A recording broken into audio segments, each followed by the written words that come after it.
You ask Tiger to calculate. This deals with finding the midpoint between 2 points. The midpoint between the 2 points is 59, negative 36.5.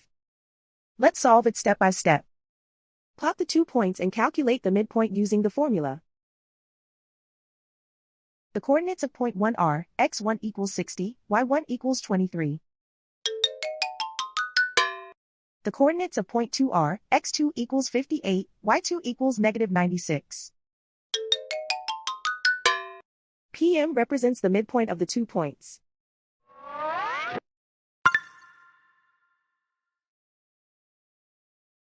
Use the x values in the midpoint formula to find the midpoints x. x1 equals 60.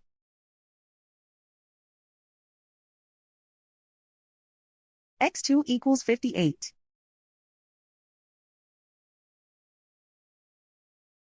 Simplify the arithmetic.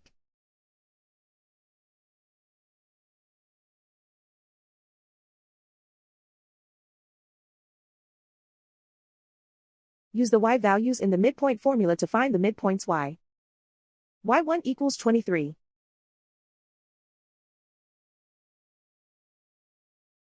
y2 equals negative 96.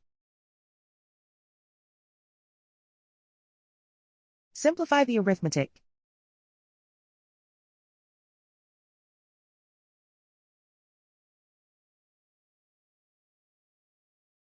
And so, the midpoint is 59, negative 36.5.